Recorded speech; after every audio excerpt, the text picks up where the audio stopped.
Hello friends, welcome to the new episode of my channel. আমি মৈনাক আপনাদের channel Mainak explain YouTube channel. তো আজকে এই ভিডিওতে আমি করব মির্জা সিনেমাটার রিভিউ এবং মির্জা পার্ট 2-র ব্যাপারে একটা ছোট্ট এক্সপ্লেন করব। আমি ফার্স্টে বলেছিলাম মির্জা সিনেমাটার রিভিউ করব না, আমি ডাইরেক্ট পার্ট 2 এক্সপ্লেন এবং মির্জা স্টোরিটা এক্সপ্লেন করব। কিন্তু একজন বলছে কমেন্টে যে না, যে পার্ট 2টা এক্সপ্লেন করতে হবে না, ডাইরেক্ট রিভিউ করো। একজন বলছে যে না, মির্জার পার্ট 2 এক্সপ্লেন চাই, নানা রকম কমেন্ট এসেছে। তো আমি তাই জন্য ভাবলাম, আমি এমন একজন ইউটিউবার, আমি কিন্তু অডিয়েন্সের কথা সবসময় শুনি, অডিয়েন্স যা ডিমান্ড করে তো তাই করি। তো একজন অডিয়েন্স এক রকম মন্তব্য করেছে, তো প্রত্যেককে আমি এখানে রেসপেক্ট জানিয়ে ভিডিওটা করব। তাই আমি এক্সপ্লেনডও থাকবে এই ভিডিওতে রিভিউও থাকবে। তো যাতে আমি দু ধরনের অডিয়েন্সকে আমি যাতে রাখতে পারি, বুঝতে পারছো। তো মির্জা সিনেমাটা যদি রিভিউতে আসি, কেমন লাগলো এই সিনেমাটা? মির্জা সিনেমাটা আমার সত্যি কথা বলতে দারুণ লেগেছে। যদি পজিটিভ পয়েন্ট আসে মির্জা সিনেমার জন্য প্রচুর পজিটিভ পয়েন্ট রয়েছে। পজিটিভ পয়েন্ট হলো মির্জা সিনেমাটার টাইম কিন্তু অনেকটা বড়, 2 ঘন্টা 45 মিনিটের একটা সিনেমা, কিন্তু আপনাকে কোথাও গিয়ে সিনেমাটা কিন্তু বোর করবে না। যদি কেউ দেখতে শুরু করে, কখন যে টাইম কেটে যাবে বোঝাই যাবে না। 2 ঘন্টা 45 মিনিট একটুও বোর করবে না, 1 মিনিটের সিনসও কিন্তু কোথাও গিয়ে বোর করবে না সিনেমাটার পজিটিভ পয়েন্ট হলো সিনেমার গানগুলো। সিনেমাতে যে 2টো গান রয়েছে, তার পাশাপাশি কিন্তু আর একটা গানও রয়েছে, ইমোশনাল একটা গান রয়েছে। সেই গানটাও কিন্তু খুবই সুন্দর, খুবই যে ইমোশনাল গানটা যেভাবে রয়েছে, ইমোশনাল টাচ যেভাবে রয়েছে গানটার মধ্যে, খুবই সুন্দর গানটা। আরও একটা পজিটিভ পয়েন্ট হলো সিনেমার ব্যাকগ্রাউন্ড স্কোর। সিনেমার ব্যাকগ্রাউন্ডের স্কোরের কাজ কিন্তু খুবই ভালো, সিনেমার কালারের কাজ খুবই ভালো। অঙ্কুশদার যখন এন্ট্রি হচ্ছে মির্জাতে, সেটা কিন্তু খুব সুন্দরভাবে ডিজাইন করা হয়েছে। এবং অঙ্কুশদা বলেন, এখানে যেটা সুলতানের ক্যারেক্টার কৌশিক গাঙ্গুলি প্লে করেছে, যে ক্যারেক্টারটা, সেটাও খুব সুন্দরভাবে প্লে করেছে, খুব সুন্দরভাবে কাজ করা হয়েছে। শোয়েব আহমেদ কবিরের যে ক্যারেক্টারটা আছে এখানে, আজহার, তার ক্যারেক্টারকেও খুব সুন্দরভাবে স্পেস দেওয়া হয়েছে এবং সে অল্প কিছুক্ষণের জন্য আছে সিনেমার ফার্স্ট হাফ পর্যন্ত সে আছে, সেকেন্ড হাফে তার সিন নেই, তবে তার একটু একাধটা ছোট্টখাটো ইমোশনাল সিনস রয়েছে তার। সিনেমাটার মধ্যে ক্যামিওর কাজ কিন্তু খুব সুন্দরভাবে ওয়ার্ক করেছে, ক্যামিওটা খুব সুন্দর হয়েছে। সিনেমার যদি এবার নেগেটিভ পয়েন্ট আসো, সিনেমার নেগেটিভ পয়েন্ট খুঁজতে গেলে একটা আতস কাজ নিয়ে যাওয়া ফলে, কারণ সিনেমার নেগেটিভ পয়েন্ট বার করা যায়নি। যতক্ষণ ধরে তুমি যদি এবার খুঁজে আতস কাজ দিয়ে বার করো, সেটা একটা আলাদা ব্যাপার। তবে সিনেমার কোনো নেগেটিভ পয়েন্ট আমি অন্তত খুঁজে পাইনি। জাস্ট একটা এনজয়েবল মাস মশলাদার এন্টারটেনার ছবি। এর মধ্যে কী নেগেটিভিটি খুঁজবো? ছবির গল্প যদি একটু করে বলি, তো ছবির গল্প শুরু হচ্ছে মির্জা নামে ক্যারেক্টারটাকে নিয়ে, যার বাবা মা নেই। সেই ক্যারেক্টারটা শুরু হচ্ছে তাকে পালন করে মুর্শিদ শেখ বলে একটা ক্যারেক্টার। সামান্য একটু স্পয়েল আমাকে করতে হচ্ছে, কারণ যেহেতু আমি এই ভিডিওতে পার্ট 2 নিয়ে আলোচনা করব, তাই যারা এখনও পর্যন্ত মির্জা দেখোনি, তোমরা যদি ভাবো এই ভিডিওটা থেকে ব্যাকআউট করতে পারো। আমি কিন্তু বলে দিলাম, কারণ অনেকটা আমি এখানে স্পয়েল করতে হচ্ছে, বিশেষত গল্পের প্রয়োজনে বলতে পারো, আমার এটা ভিডিওর প্রয়োজনে কিন্তু একটু হলেও স্পয়েল করতে হচ্ছে সিনেমাটা। মুর্শিদ শেখ ক্যারেক্টারটা তাকে পালন করে, সেই ক্যারেক্টারটা প্লে করে হচ্ছে শান্তিলাল মুখার্জি। তারপর মির্জা চাকরি পায়নি, মির্জা খুলেছে একটা চাউমিনের দোকান। সেই চাউমিন রেস্টুরেন্ট টাইপের একটা দোকান, অনেক কিছু। সেখানে মন্টু আর হুসেন নামের 2টো ছেলে আসে। মন্টুকে তারা মেরে ফেলে আজহারের গ্যাংয়ের লোক, এবং আজহারকে মারার জন্যই আজহারকে করার জন্যই কিন্তু এন্ট্রি নেয় মির্জা আজহারের গ্যাংয়ে। আজহারের গ্যাংয়ে অনেকে আছে, আজহার আছে, বিলাল আছে, এবং আজহারের সঙ্গে ইন্টারভেল সিকোয়েন্সেসে ইন্টারভেলের একটু আগে ইন্টারভেল হওয়ার আগে লড়াই লাগে উসমান গাজীর, উসমানের সাথে কিন্তু লড়াই লাগে, যে ক্যারেক্টারটা এখানে প্লে করেছে জ্যামি ব্যানার্জি এখানে পেয়েছে। এবং ওয়েন্দ্রিলা সেনের যে ক্যারেক্টারটা আছে, সেটা কিন্তু কোনো দিনে কোনো হিরোইন কেন্দ্রিক ক্যারেক্টার নয়, সেটা একটা আন্ডার কভার পুলিশ ক্যারেক্টার, এবং সেটা একটা টুইস্ট আছে, সেই টুইস্টটা তোমরা হলে গিয়ে বুঝতে পারবে। সিনেমার মধ্যে সুলতান যে ক্যারেক্টারটা, সেটা খুব ভালোভাবে কৌশিক গাঙ্গুলি প্লে করেছেন। লাস্টের যেটা অ্যাকশান সিকোয়েন্স আছে, ক্লাইম্যাক্সটা খুব সুন্দরভাবে। এবার আমি আর বেশি কিছু বলবো না, স্পয়েল এটুকু দেওয়ার ছিল, যে গল্পটা হালকা যাতে তোমরা বুঝতে পারো, সেটাই তোমাদের জন্য একটা ছোট্ট হিন্ট দিয়ে শুরু করলাম। তো ক্যামেওটা হলো যিশু সেনগুপ্তর। এটা তো প্রত্যেকেই জানো, এটার আমার লিক করার কিছু নেই, কারণ অঙ্কুশদা নিজে রিলিজ হওয়ার আগের দিন জানিয়ে দিয়েছিল, 9 তারিখ কি 10 তারিখ পোস্ট করে দিয়েছিল। তো আমার আর আলাদা করে বলার কিছু নেই।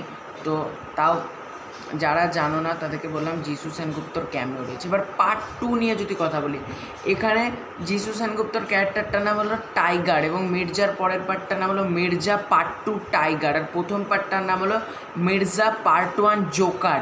এবার জোকার আর টাইগারের মধ্যে কিন্তু লড়াই হবে, কারণ অলরেডি দুটো কার্ড কিন্তু গেম থেকে সরে গিয়েছে। দুটো কার্ড হলো সুলতানের ক্যারেক্টারটা অর্থাৎ টেক্কা, এবং কিং অর্থাৎ সোহেব আহমেদের কবির যে ক্যারেক্টারটা প্লে করেছে আজহার এবং সুলতান, দুটো ক্যারেক্টারের কার্ড অর্থাৎ কিং এবং টেক্কা দুটো কার্ড কিন্তু অলরেডি গেম থেকে সরে গেছে। গেমে কী কী কার্ড আছে? গেমে এখনও আছে গুলাম মানে গুলামের যে ক্যারেক্টারটা, যে মনে হয় সম্ভবত, এখনও আছে গুলাম, এখনও আছে রানী মানে কুইন কার্ডটা, আর পড়ে আছে কিন্তু জোকার কার্ডটা। এই তিনটে কার্ড কিন্তু এখনও গেমের মধ্যে বর্তমান আছে, অর্থাৎ জোকার, গুলাম আর বিবি, অর্থাৎ টেক্কা আর কিং মানে এই দুটো কার্ড, রাজা এবং যেটা টেক্কা, এই দুটো কার্ড কিন্তু আর গেমের মধ্যে নেই। অর্থাৎ সুলতান আর আজহারের কার্ড কিন্তু পার্ট 2তে আর কন্টিনিউ হচ্ছে না। তাহলে কার্ড হিসেবে আমরা তিনটে কার্ড পাচ্ছি, জোকার, কুইন আর গুলাম, এই তিনটে কার্ড নিয়ে আমরা পড়ছি। এবং তার সঙ্গে যুক্ত হচ্ছে কিন্তু টাইগারকে কিন্তু কোনো কার্ডের সঙ্গে আমরা তুলনা করতে পারি না। যদি কার্ড কেন্দ্রিকে আসো মানে তাসের খেলায়, তাসকে কিন্তু আমরা টাইগার নামে কোনো কার্ড নেই, অর্থাৎ সেটা সম্পূর্ণ একটা অন্যভাবে কিন্তু প্লে হতে পারে টাইগারের ক্যারেক্টারটা। মানে তাসের তিনটে কার্ড কিন্তু আমরা পাচ্ছি পরের স্টেজে, এবং তারপরের স্টেজে একটা নতুন কার্ড বা নতুন ক্যারেক্টার বা নতুন তাস একটা আমরা পাচ্ছি, সেটা হলো টাইগার। এবার টাইগার হলো এখানকার একটা ভিলেন ক্যারেক্টার, ঠিক আছে, যেটা যিশু সেনগুপ্ত প্লে করছে, এবং তার সঙ্গে মির্জার লড়াই পাচ্ছে। তাহলে শুধুমাত্র তো সে আসছে না, নতুন পার্টে কিন্তু আরও কার্ড জয়েন হবে। গল্পটা এখান থেকে এগোতে পারে। মির্জা যেমন ড্রাগসগুলোকে যেমন নষ্ট করে দিয়েছিল, মির্জা যেমন করছিল, মির্জাকে পুলিশও ছেড়ে দিয়েছে। এবার মির্জার সঙ্গে যত ফোন করে যখন টাইগার কথা বলছে, এবার কোনো না কোনোভাবে হতে পারে মির্জা আবার টাইগারের গ্যাংয়ে জড়িয়ে পড়তে পারে।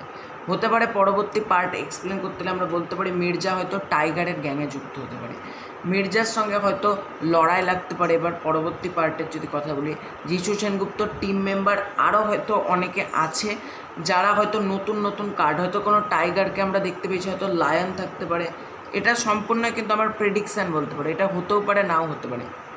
মানে আমি যেভাবে গল্পটা কন্টিনিউ করার চেষ্টা করছি, হয়তো মির্জা হয়তো টাইগারের গ্যাংয়ে যুক্ত হয়ে গেল, এবং টাইগারের সঙ্গে এবং লাস্টে হয়তো টাইগারকেও সে মেরে ফেলতে পারে, বা টাইগারের দ্বারা মির্জার কোনো হয়তো পরিবার সংক্রান্ত হয়তো কোনো ক্ষতি করে দিতে পারে টাইগার, হতে পারে। কারণ টাইগারের গ্যাংয়ে হতে পারে লায়ন থাকতে পারে, হতে পারে রাইনো থাকতে পারে, হতে পারে জেব্রা থাকতে পারে, এই জাতীয় ক্যারেক্টারগুলোর কথা বলছি আমি। কিন্তু মানে টাইগার যেহেতু এই ফিল্মটাতে রয়েছে, মানে মির্জা পার্ট 2 টাইগার যেহেতু রয়েছে, তা টাইগারের সাথে যেহেতু জোকারের লড়াই লাগবে, তো জোকার ভার্সেস টাইগার আমরা পেতে চলেছি। তাহলে জোকার ভার্সেস টাইগার হওয়ার পর এদিকে কী আছে, কুইন আর গোলাম, এই দুটো কার্ড তো রয়েছে। মানে নার্কোটিক সেলের যে ঋষি কৌশিক যে ক্যারেক্টারটা প্লে করেছে, কৌস্তব সেন, সে তো রয়েছে। তারপর সে ঐন্দ্রিলা সেনও কিন্তু রয়েছে ক্যারেক্টারটার মধ্যে, অর্থাৎ মুস্কানের ক্যারেক্টারটা। এবং তাহলে আমরা দেখতে পেতেই পারি যে হয়তো মির্জা যুক্ত হয়ে গেল টাইগারের গ্যাংয়ে, এবং মির্জার সঙ্গে হয়তো কোনোভাবে অ্যাটাচ বা টাইগারের কোনো ফ্রেন্ড হয়ে গেল, হয়তো মির্জা টাইগার হয়তো এক টিমের মধ্যে থেকে হয়তো কোনো হয়তো গ্যাংকে হয়তো শেষ করতে পারে, হতে পারে এমন, বা হয়তো মির্জা টাইগারকে শেষ করে দিতে পারে, বা হতে পারে টাইগারের দ্বারা মির্জার কোনো, মির্জা কিন্তু ট্রায়োলজি ফিল্ম, অর্থাৎ মির্জা 2তেও কিন্তু মির্জার কোনো কিছু হবে না।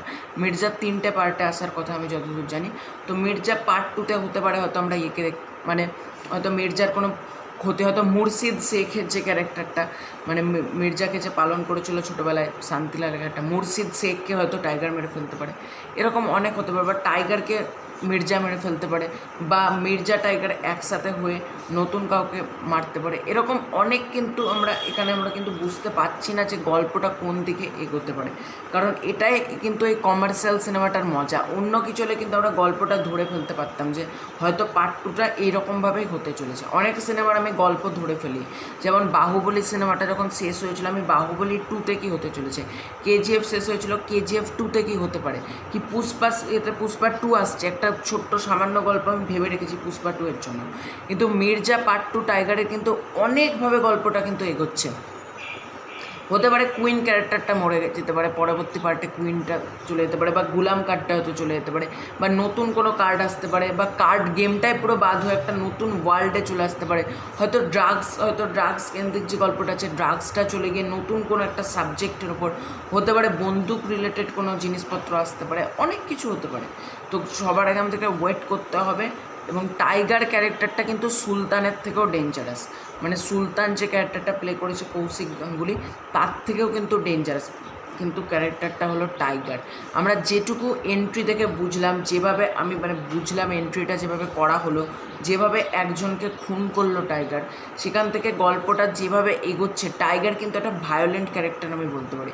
যেভাবে তার চোখ মুখের এক্সপ্রেশান, যেভাবে তার মানে একটা মজার ছলেই কথা বলছে, কিন্তু কথা বলার মধ্যে যে একটা ভয় কাজ করছে, মানে একটা মানুষের থাকে না যে কথাটা বলছে, কথার মধ্যে একটা ভয় কাজ করবে, কিন্তু সে মজা করেই কথা বলছে। আমার রামধনুর 7 রং, সুরের কি গানের 7টা সুর, এরকম একটা কি কথা বললো সামথিং। তো সেখানে সেই ক্যারেক্টারটা কিন্তু আরও ভায়োলেন্ট আমার মন বলছে। মানে জোকার ভার্সেস টাইগারের লড়াইটা যে কীভাবে এগোবে সেটা একটা দেখার ব্যাপার। তবে তোমরা কি মনে করছো কীভাবে গল্পটা এগোতে পারে? আমাকে কমেন্ট করে জানাতে পারো তোমাদের মতামতটা। আমি দেখতে চাই তো আমার মতামত আর তোমাদের মতামত মিলছে কিনা। আমি কিন্তু 3টে ওপিনিয়ন রাখলাম, এবার সেখান থেকে আরও ওপিনিয়ন বাড়াতে পারে। তোমরা দেখো, তোমরা একটু ভাবো। দেখা হচ্ছে খুব শীঘ্রই।